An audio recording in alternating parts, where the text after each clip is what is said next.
All right, folks, I'm about to do something that I haven't done in a couple of years. The last time I did this, I had a lot of fun. I am about to embark on a blind listen of the top 10 global tracks on Spotify for 2024. Now, if you've never listened to the channel, you may not know that I'm not a huge modern music, popular music guy. So there's a good chance I'm not going to like any of these songs. Or if I do, probably not many. But I'm also not a hater, and I'm certainly not a detractor of fellow artists. I'm an artist myself. And I also know how to separate an artist being great in their genre from my personal taste.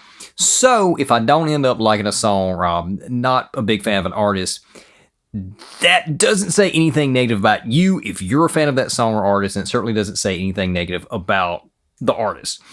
And the reason I say this is last time I did one of these, I was an angry fan of one particular artist in the comments. So just keep all that in mind before you go to the comments and personally insult me or cuss me out like happened last time. So also, I may not be listening to the entire tracks. And if you're watching this on YouTube, I'm probably gonna only use like 9-second clips at a time of any of these songs because I don't want to spend the next 30 days fighting with 10 different copyright managers on YouTube. If you want to see the full reaction, you can support us on Patreon. The link to that should be in the description.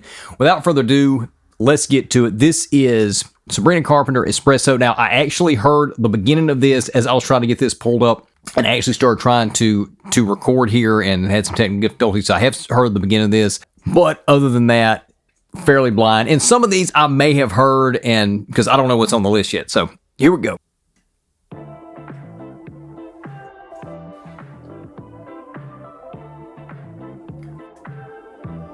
Okay, this is already 80s inspired here.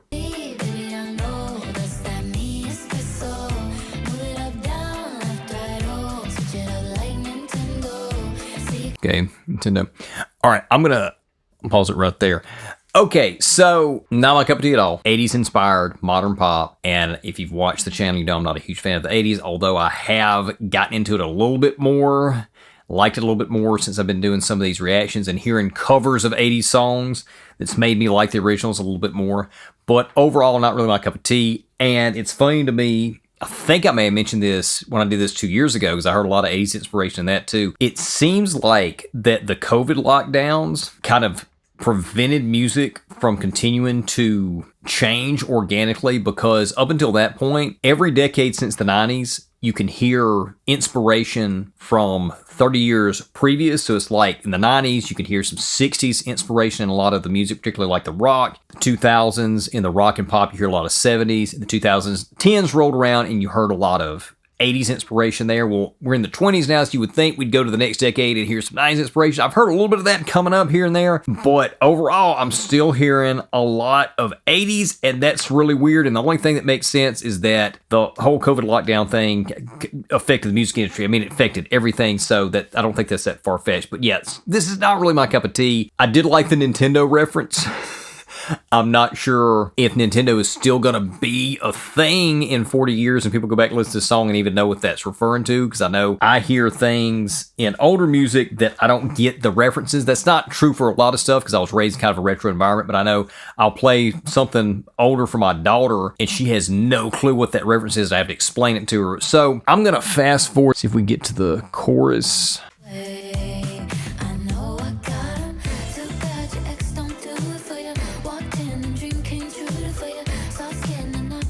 Yeah, and I don't know, I see that may actually started on the chorus now that I'm looking at the next set of lyrics here. But regardless, yeah, not really my cup of tea. And it's of course trying to hit that pop, catchy target, and it's doing it. It's doing its job, and obviously it's the #1 song. If this is accurate, this is an official Spotify Top Tracks 2024 playlist, so I'm deducing this is accurate. This was top song, so it did what it was supposed to do. It was a giant hit, and anytime you got a dance beat, a groove, you're probably going to have a hit if you've got, these types of lyrics that are playing into love, romance, interpersonal relationship. You got some of these cutesy lines with the rhythm and the rhyme. It did its job. I get why it's a hit. Let's go to the next one. Okay, this is Beautiful Things by Benson Boone. I have no idea who Benson Boone is. If somebody's watching this and or you're a Benson Boone fan, you can let me know in the comments. Here we go.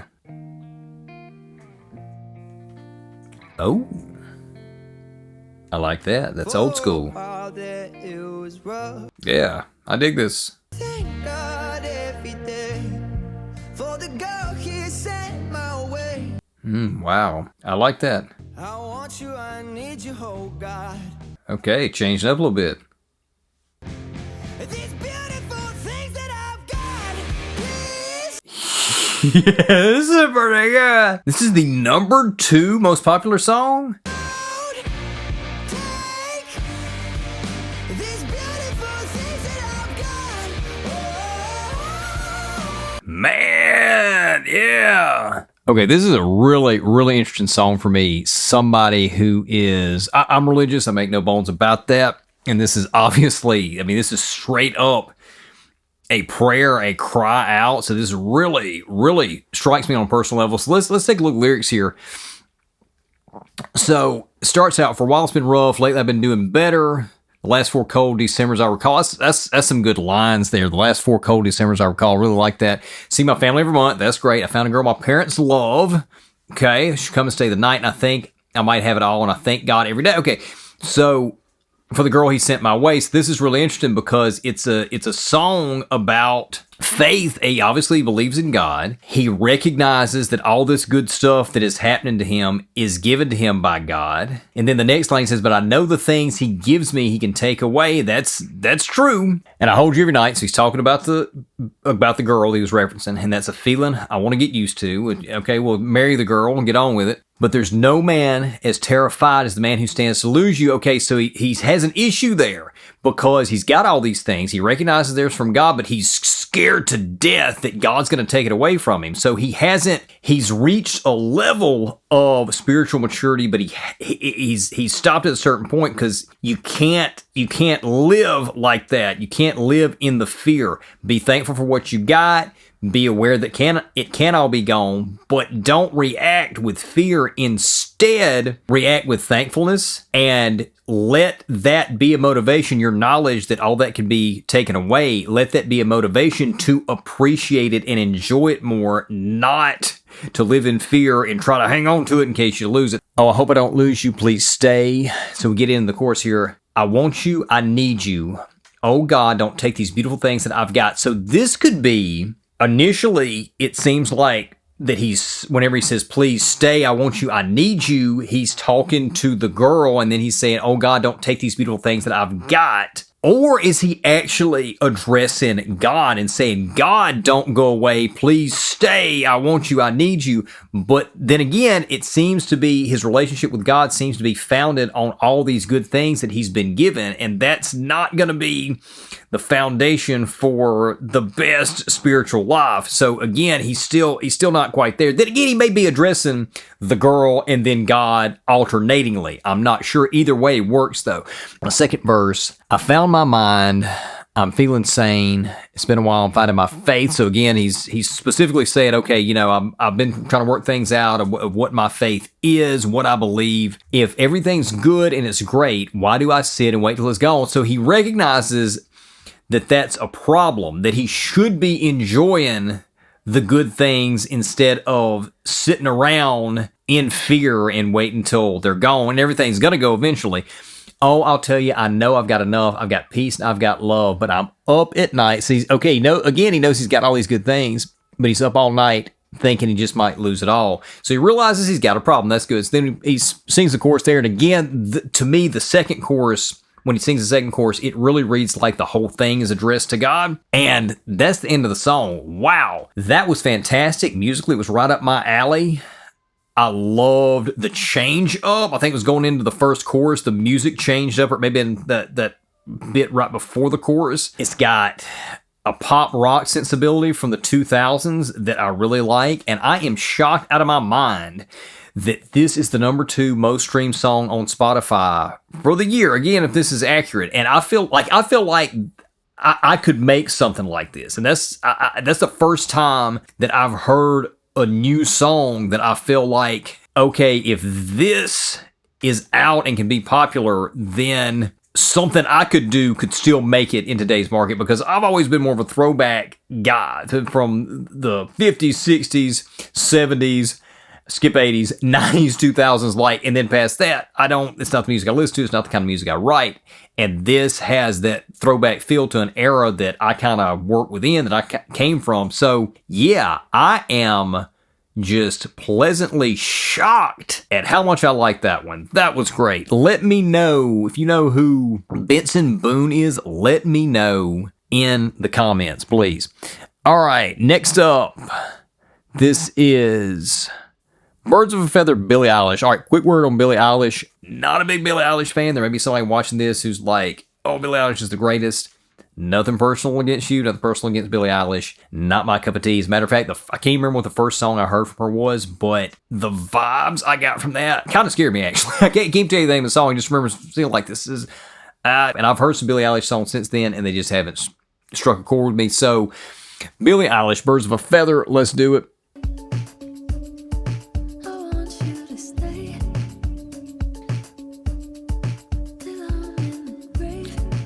Again, this sounds a lot like that first song, the Sabrina Carpenter track. Yeah, again, this is another one that's not really my cup of tea. It's modern pop, and I hear 80s influences. Neither one of those really works for me. But again, I get it. That's a style that's really popular now and has been for several years now. I'm going to move on here. This is Gatta Only by FloyyMenor and Chris MJ. I've never heard of these people, so let's do it. This is gonna be a foreign language. It's like it's in Spanish, which I speak a little of. So let's see here.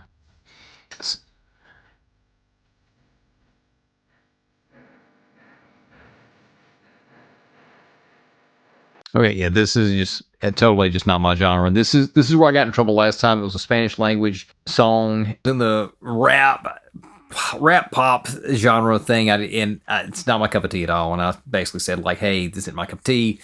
Also, I don't speak Spanish fluently, so I don't know what he's saying. So I moved on, and that's what got me blasted out in the comments. But I feel the same way about this one. It's just not my style. Again, not fluent Spanish, so I don't know what he's saying. And I see that there's a biography over here on the side. I've been missing that. On the official profile of FloyyMenor, 19-year-old Chilean singer. Okay, gotcha. Okay. Yeah, so that was not my cup of tea. Let's move on. Let me back up here while we're here, see if I can look at that. Benson Boone, get a little info on him. Benson Boone's intimate, diaristic pop songs are constantly evolving as he quickly becomes a global hitmaker. His latest single, the viral smash hit Beautiful Things, quickly soared into the top 10 of the Billboard Hot 100 after topping charts across the globe. Okay, nice. Okay. Does it say where... I don't see where he's from, but yeah, I definitely would like to check out some more of that guy. All right, so let's move forward here. All right, this is Lose Control, Teddy Swims. I have heard of Teddy Swims, could not tell you a song he did or if I've ever heard one. Let's do it. That sounds like I put a spell on you. Okay, I think I have heard this. I think my wife played me this song, or if not, it was one by him that, like, yeah. He's got that Southern rock blues vocal. Sounds a lot like Chris Stapleton.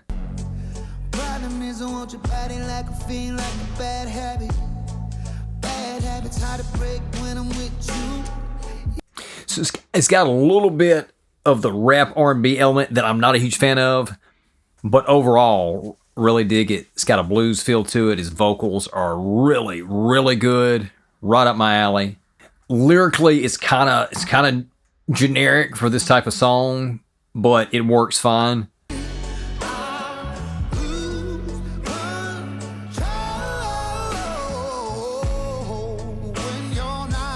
Sound like they had the auto on that run, had auto tune there.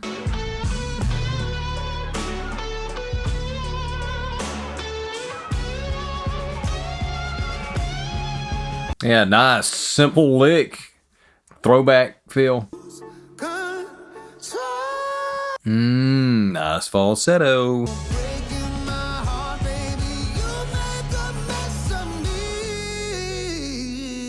me. Yeah, that was definitely a throwback. It had a 60s vibe to it. Vocally, he's leaning into that Southern rock blues sound like a Greg Allman that Chris Stapleton has brought back and made popular again. Of course, Chris works more in the country range, even though he's got a lot of blues and rock in his stuff. That's whose voice Teddy Swims reminded me of. My wife played me part, if it wasn't this song, it was a similar song by him, because I remember thinking, man, oh, this guy, this vocal is great. As soon as he started singing, I was like, yeah, I do know this. His name did sound familiar. Lyrically, it's kind of basic, but there's nothing wrong with that. It's obviously, if you want to hit, you kind of got to stay basic as a general rule. And again, this is another one that I'm kind of surprised is in the top 10.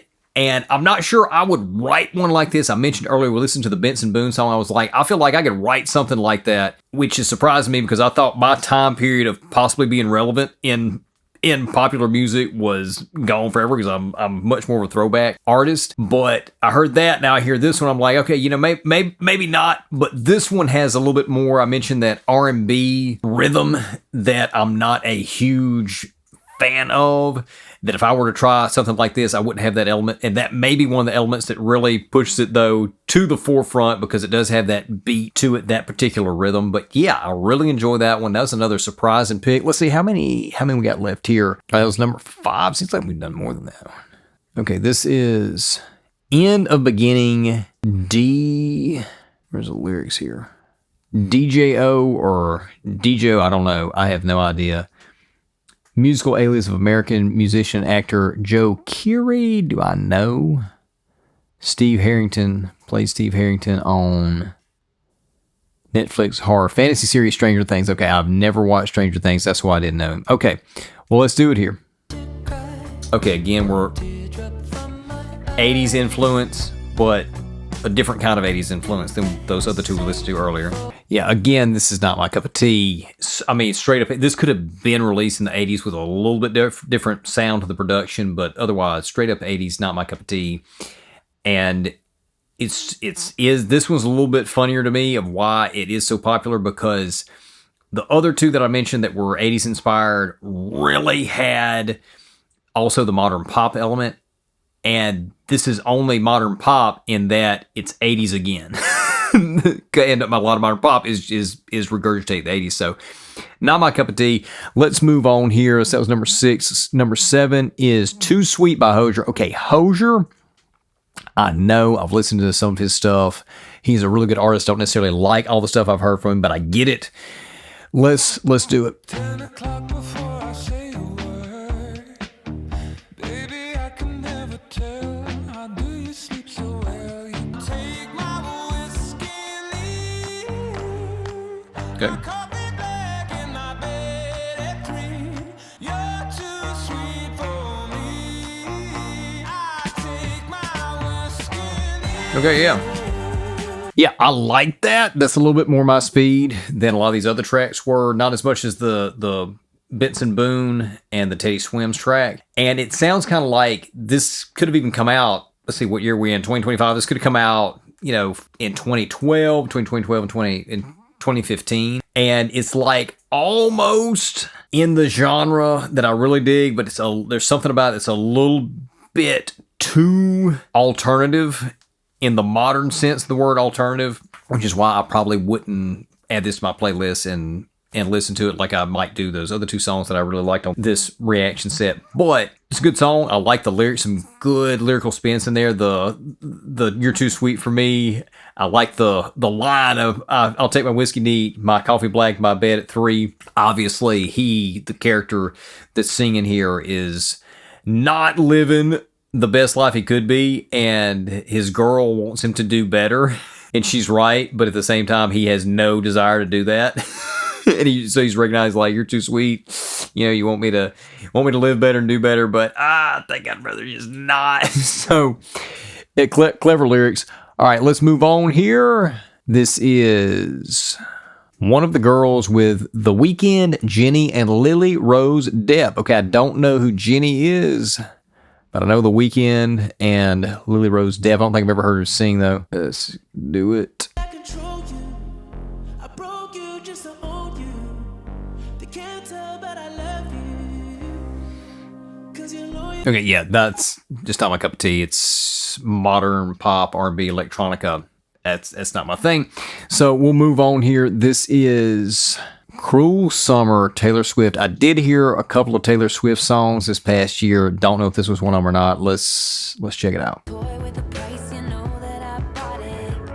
Killing me slow out the window. I'm always waiting for you to be waiting below. Okay, let's get to the chorus here.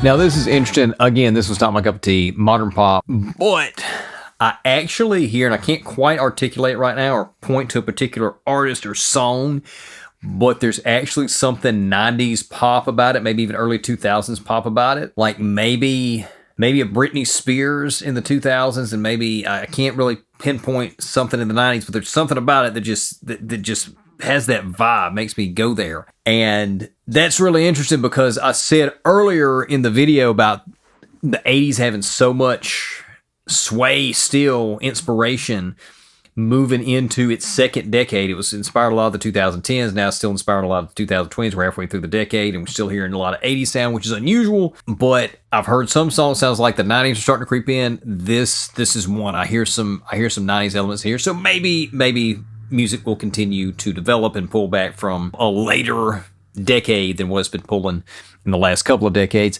All right, and this, I think this is the last one. Yeah, last one. This is Dallas Smile. Okay, I actually have heard this one, but I'm going to go ahead and play it anyway. I actually saw the video for this. I just woke up from a dream where you and I had to say goodbye. And there's a throwback feel to this. Like I hear a little bit of 60s, and Bruno has a lot of throwback 60s, 70s in his stuff. Wherever you go, that's where I'll Like even that bass sounds very, very 60s. I wanna be next to you. Yeah. So again, I'd already heard this one, and then Lady Gaga comes in and did it. I actually liked the video better than I liked the song because the video was very much throwback, like, and it lets you know that they're kind of being tongue-in-cheek by doing this song as a throwback to the 60s era because they're like they're on a show playing quote-unquote live, but they're really, lip-syncing and miming everything. This is how a lot of shows were done back then, and that was kind of cool and funny. As far as the song, though, even though I do like music from that era and the music that they're throwing back to, like that late 60s R&B, it's a little bit too modern for me to really sink my teeth into. So that's the top 10 most streamed tracks on Spotify globally for 2024. And I gotta say, I was a little surprised at some of the picks. Some not so much. The modern pop stuff with the 80s vibes still being strong, that didn't really surprise me because I've been hearing that continuously for over a decade now. I was surprised there was not a lot, really not any straight up rap. There were songs that had kind of some rap elements in there, but not really. I was also surprised by the rock, or at least the rock-oriented, rock-inspired, rock hybrid songs that were in here. The Benson Boone song, Beautiful Things, was great. Like, I could see me jamming to that, downloading that, and jamming to that. The Teddy Swim song, which again, I'd either heard that one or want to like it. Really dug that. Had some elements in there that was my cup of tea. And the Hozier song, also, it's another rock song. There were elements that I liked as well, even though there were other elements that, again, wasn't to my personal taste. But those were surprising. The lack of rap and hip-hop was surprising. The inclusion of the rock songs that kind of throw back to my era of rock, the era that I was raised on, also the era I grew up in. Those are two different eras. I was raised on older stuff and then grew up in the 2000s era. That was surprising, pleasantly so. So it was actually kind of a hopeful listening experience for me because every year that I've listened to the top songs, most of them have just been rap, hip hop, pop, modern R&B, and none of that appeals to me, and it's certainly not the genre that I write music in, that I release music in. So it's like it's kind of depressing every time I listen to it. It's like, there's never going to be a chance for me to have success with the kind of music I want to do, because that music is old and dead. Now I hear stuff like this, I'm like, well, actually, maybe I'll still have a shot here. There have been artists who are older than me who finally found their sweet spot. So yeah, I enjoyed that. So let us know in the comments what you thought about those songs, or had you heard these songs before? Are you like me and don't really follow modern music, not really a big fan of it anymore? Or do you know all these songs and you love them and you hate me for not liking all of them? Let us know in the comments, but please keep it civil. All right, that'll do it for this episode, and we will see you next time.